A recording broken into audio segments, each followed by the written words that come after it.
موسیٰ علیہ السلام نے پوچھا یا اللہ میرا جنت کا ساتھی کون ہے؟ اللہ تعالیٰ نے کہا فلاں قصائی۔ موسیٰ اور قصائی میں کیا جوڑ ہے؟ موسیٰ علیہ السلام گئے تو ایک قصائی ایسے بیٹھا ہوا گوشت بیچ رہا ٹوٹے کر کر کے۔ شام ہوئی، اس نے تھیلا کندھے پہ لٹکایا، گوشت کا ٹکڑا ڈالا، گھر کو چلا۔ موسیٰ علیہ السلام بولے میں بھی آ جاؤں تیرے ساتھ؟ اسے نہیں پتا یہ موسیٰ ہیں۔ کہا آ جاؤ بھائی۔ گھر میں گیا، انہیں جا کے گوشت کے ٹوٹے چھوٹی چھوٹی بوٹیاں بنائی، ہانڈی پہ چڑھایا، آٹا گوندھا، سالن تیار ہوا، روٹی پکائی، تیار کر کے ٹرے میں رکھ کر ایک بڑھیا عورت بیٹھی جس کو الٹے ہاتھ کندھے کا سہارا دے کر ایسے بٹھایا، پھر آپ نے سیدھے ہاتھ سے نوالے بنا بنا کے اس کے منہ میں ڈالتا رہا، کھلاتا رہا، پھر اس کا منہ صاف کیا، اس نے کچھ بڑبڑا کے کہا، پھر اس نے اس کو لٹا دیا۔ موسیٰ علیہ السلام نے پوچھا بھائی یہ کون ہے، کیا ماجرا؟ کہا میری اماں ہے، صبح جاتا ہوں اس کے سارے کام کر کے جاتا ہوں، شام کو آتا ہوں پہلے اس کے کام کرتا ہوں، پھر اپنے بچوں کو دیکھتا ہوں۔ موسیٰ علیہ السلام نے کہا یہ کچھ کہہ رہی تھی۔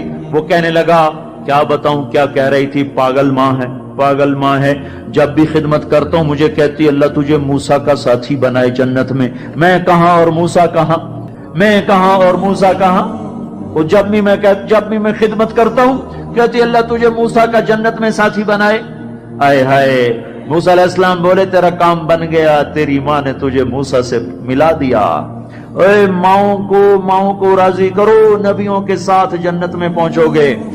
ہائے میرے نبی سے پوچھا گیا تھا قیامت کب آئے گی، تو آپ نے یہ نہیں کہا تھا جب زنا زیادہ ہوگا، جب قتل زیادہ ہوگا، جب پتھروں کی پوجا ہوگی تو قیامت آئے گی۔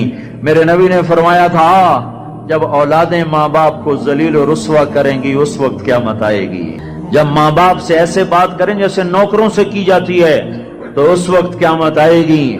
جب ماں ڈر رہی ہو کہ میرا بیٹا کہیں بدتمیزی سے مجھ سے بات نہ کرے، جب باپ ڈر رہا ہو کہ کہیں میرا گریبان نہ پکڑ لے، تو سمجھو قیامت آ گئی۔ اور اللہ کے نبی نے فرمایا جس نے ماں باپ کو ستایا اس پہ اللہ کی لعنت، فرشتوں کی لعنت، زمین آسمان کی لعنت، نہ نماز قبول ہے، نہ روزہ قبول ہے، نہ حج و زکوٰۃ قبول ہے۔ ہائے ہائے۔ میں ایک شہر میں گیا، ایک نوجوان میرے پاس آیا کہ میرے باپ نے میرے اوپر زیادتی کی ہے، میری سناؤ۔ سنتے پتا چلا کہ اس نے اپنے باپ کے خلاف عدالت میں کیس کیے ہوئے ہیں۔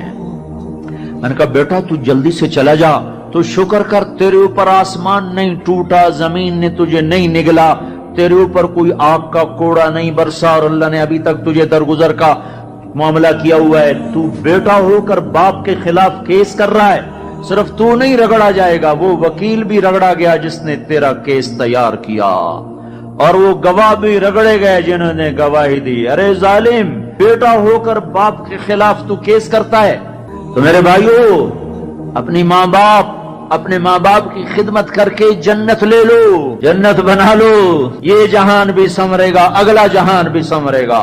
ایک نوجوان تھے، ان کا نام ہے کلاب، وہ گئے اللہ کے راستے میں، ماں باپ تھے بوڑھے ضعیف، ہاتھ بھی کامتے تھے، تو ان کے باپ نے کہا بیٹا جب تو بچہ تھا ہم نے تجھے پالا، جب ہمارے ہاتھ کانپنے لگے نہ تیری ماں مجھے گلاس پکڑا سکے نہ میں خود پی سکوں، تو ہمیں چھوڑ کے چلا گیا۔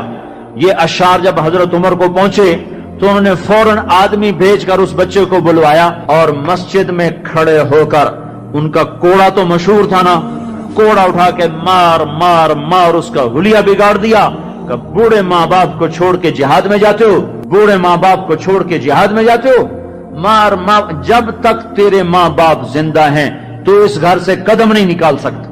اور میرے بھائیو، آج کل ماں باپ بڑے رسوا ہو رہے ہیں، آج کل ماؤں کی بڑی ناقدری ہو رہی ہے، باپ کی بڑی ناقدری ہو رہی ہے۔